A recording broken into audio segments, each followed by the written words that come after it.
Salut bien-aimés dans les Seigneurs. Donc, nous sommes en train de continuer de vous parler à propos des églises des maisons. Donc, c'est comme j'ai dit, ce n'est pas important que vous fassiez votre propre religion. Hein. Donc, il ne faudrait pas faire des choses comme Adam. Hein. Donc, Adam, il a péché après avoir mangé les fruits de l'arbre de la connaissance du bien et du mal. Donc, il va se faire sa propre religion. Il va aller couper les feuilles du figuier, hein, parce que nous vous informons que c'était les feuilles du figuier. Si vous voulez avoir la révélation de ces choses-là, visitez-nous sur la 3xw évangile-éternel.com. Donc, il s'est fait sa propre religion. Il a fallu que Dieu vienne pour lui montrer la véritable religion, la bonne religion. Hein, il a fallu que Dieu puisse tuer un animal, que Dieu puisse immoler l'agneau et prendre la peau de l'animal, qui est le vêtement de l'agneau, hein, donc pour couvrir la nudité de l'homme. Vous comprenez que pour être sauvé, pour être guéri, pour connaître la grâce du Seigneur et sa bonté, il faudrait te couvrir de la peau de l'animal. Vous comprenez? Il faut te couvrir du vêtement de Jésus. Est-ce que vous réalisez cette chose-là? C'est pourquoi Séphora, après avoir circoncis son fils aîné, il va prendre les prépuces de la circoncision, il va jeter aux pieds de Moïse pour dire que tu es mon mari de sang. Vous comprenez? C'est le vêtement de l'homme. Donc nous étions en train de dire qu'il ne suffit pas, hein, frères bien-aimés dans le Seigneur, de vous faire votre propre religion. Nous avons marché pour essayer de vous expliquer que l'enseignement sur les églises des maisons n'a pas de fondement. Cet enseignement n'a pas de fondement dans les choses de Dieu. C'est comprendre les choses de Dieu charnellement. Ça, c'est comprendre des choses de Dieu littéralement.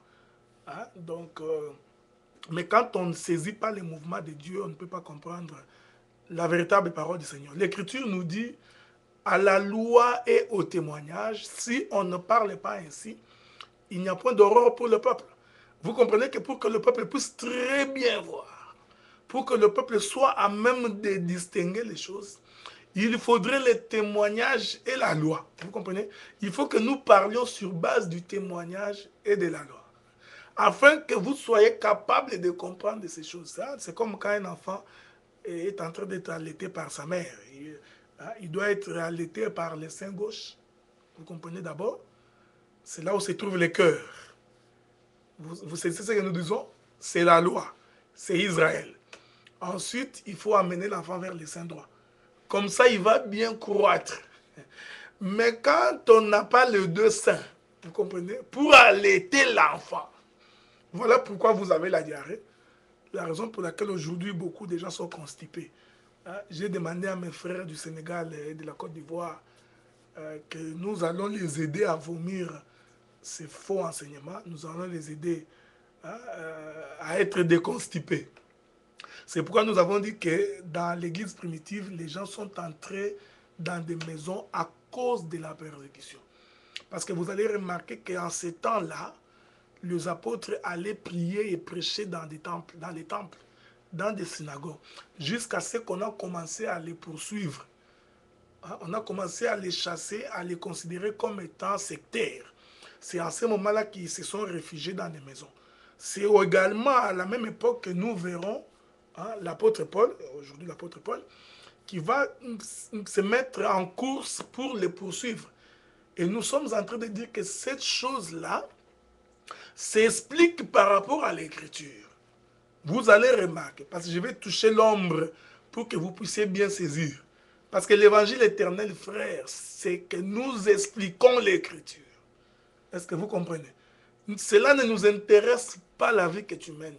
Parce que tu auras ton jugement avec le Seigneur. Hein? La manière dont tu te comportes n'est pas notre préoccupation. Quand tu pêches, tu ne pêches pas contre nous.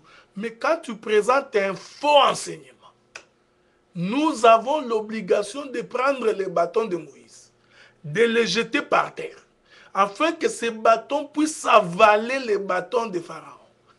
Est-ce que vous comprenez? Ah, remarquez cette chose. Parce que le bâton de Moïse est un enseignement entre les mains du prophète, le véritable prophète. Quand on le jette par terre, vous comprenez qu'il devient un serpent, pour avaler les petits serpents. C'est pourquoi nous sommes là, pour que quand il y a un faux enseignement, ou quand vous n'avez pas compris l'écriture, vous n'avez pas saisi le mouvement du vent, alors n'hésitez pas à communiquer avec nous. Nous tenterons de vous apporter la réponse. Remarquez, frère, du temps du roi Akab et de la reine Jézabel, vous allez remarquer que le roi Akab et la reine Jézabel vont se mettre à poursuivre tous les véritables prophètes de Dieu. Est-ce que vous comprenez? L'Écriture dit qu'en ce temps-là, il a tué tous les prophètes. Certains se sont cachés, ils se sont réfugiés. Frères, ils ne se sont pas réfugiés par leur propre volonté. Ils ne se sont pas retrouvés dans des cachettes parce qu'ils voulaient bien. Oh, parce que vous savez, notre Dieu, c'est un Dieu qui aime qu'on les prie en cachette.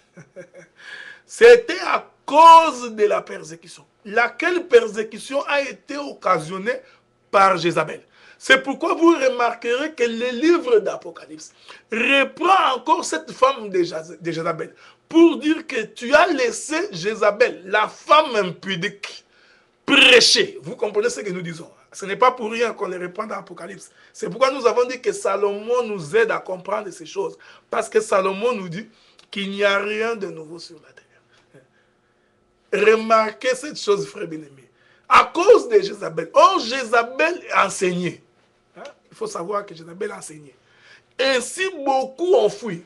Il faut comprendre ici que Jézabel va aussi être le type de l'Antichrist. Vous comprenez? L'ombre de cet homme qui va poursuivre le peuple de Dieu. Mais remarquez, frère, quand le prophète Élie s'est mis à prier l'Éternel, qu'est-ce qu'il a dit? Il a dit, oh Dieu, tue-moi, que je puisse rejoindre mes pères. Parce que Jézabel et le roi Akab, ils ont tué tous les prophètes, je suis resté seul. Dieu dit à Élie, ne trompe-toi.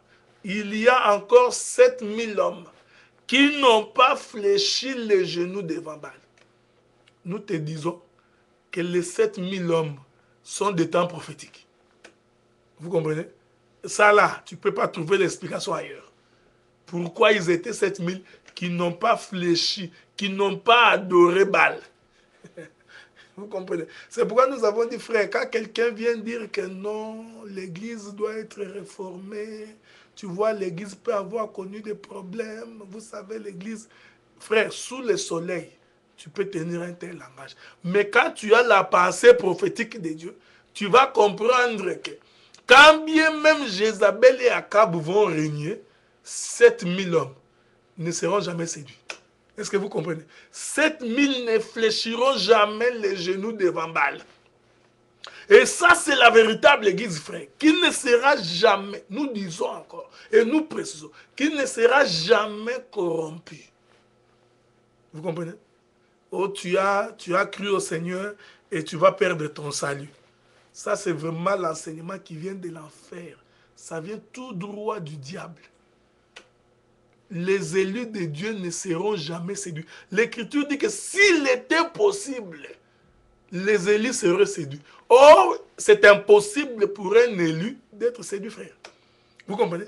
Élie a dit, non, Dieu, je suis resté seul. Dieu dit, non, 7000 hommes. Vous comprenez? Ils n'ont pas fléchi les genoux devant Baal. Or, vous allez comprendre que les 7000 hommes qui n'ont pas fléchi le genou devant Baal, ils se sont cachés. Pourquoi? À cause de la persécution. Frère, si tu veux prier dans la maison, attends la persécution. Tu prieras. On ne va même pas te forcer. Mais quand vous allez dans des maisons par vous-même, c'est parce que vous ignorez. Hein? C'est comme Osée nous dit, mon peuple périt parce qu'il lui manque la connaissance. Non seulement qu'il vous manque la connaissance, bien plus, vous rejetez la connaissance. Ici, nous sommes en train de vous apporter la connaissance pour que vous réajustiez votre enseignement. Frère, n'allez pas prier dans des maisons pour dire que vous voyez l'église primitive, on priait dans des maisons. Ça, c'est faire des choses préfabriquées. Vous n'êtes pas différent des pharisiens et des sadducéens. Vous comprenez? Avec ta robe blanche, tu marches doucement pour donner l'impression d'être un saint. Remarquez cette chose. C'est pourquoi nous disons, frère, vous savez, frère, que Dieu l'éternel, que l'éternel Dieu vous soit favorable. Nous disons que vous allez remarquer que les 7000 hommes qui n'ont pas fléchi les genoux devant Baal, ils se sont cachés, non pas parce qu'ils ont voulu, Mais c'était à cause de la persécution, frère. C'était parce qu'ils étaient poursuivis par Akab. Ils étaient poursuivis par Jézabel. Ils étaient poursuivis. Vous comprenez ce que nous disons? Or, nous disons que ceci est une ombre. Est-ce que vous remarquez cela? Nous verrons encore la chose, c'est comme je l'ai dit tout à l'heure, avec Meshach, Shadrach et Abednego. On remarque aussi qu'en ce temps-là, Nabucodonosor va aussi élever une statue qui va demander à tout le monde d'adorer sa statue. C'est à ce moment-là que ceux qui priaient le Seigneur vont commencer à prier Dieu en cachette. C'était pendant le temps de l'accomplissement des 70 semaines de Daniel. Encore le chiffre 7, frères. Vous comprenez? Et à ce moment-là, l'Écriture dit qu'ils vont passer par les tribulations. Parce qu'ils étaient poursuivis par le roi. Ils commençaient à prier en cachette à cause de la persécution. L'église primitive, frère, est entrée en cachette à cause de la persécution. N'eût été la persécution, ces gens-là prieraient en public. C'est pourquoi je vous ai donné les références pour vous dire qu'en ces temps-là, Pierre et Jean allaient prêcher dans les temples. Vous comprenez ce que nous disons? Même Paul, quand il arrivait dans une ville, il commençait d'abord par le temple ou dans des synagogues. C'est lorsqu'on les rejette qu'on commence à les poursuivre. C'est à ce moment-là qu'ils vont entrer dans des maisons. Maintenant, toi, tu te réveilles un matin comme ça. Par toi-même, tu emballes les fidèles. Tu les amènes dans une maison. Bon, les jours où vous atteindrez 100 personnes, vous allez prier dans la maison de qui? Vous allez commencer à déranger les voisins. Vous comprenez? Vous allez commencer à crier les Alléluia. Ton voisin là qui ne prie pas, vous les dérangez. Vous comprenez? Vous dansez, vous tapez les mains en dérangeant les voisins. Vous ne voyez même pas par vous-même d'abord que c'est malséant. C'est pourquoi nous sommes en train de dire que quand on ne saisit pas la pensée du Seigneur, quand on ne comprend pas les choses de Dieu, voilà comment vous vous comportez. Nous sommes en train d'encourager le peuple de Dieu que quand vous écoutez un enseignement, prenez le temps de vérifier. Quand bien même l'homme parle en langue, il peut raconter. Il ne faut jamais être effrayé, frère. Vous comprenez? Il ne faut jamais être effrayé parce qu'il parle en langue ou parce qu'il vous dit que j'ai rêvé, je suis allé en enfer.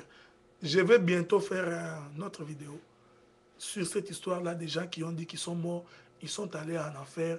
Dieu leur a montré déjà en enfer et au paradis.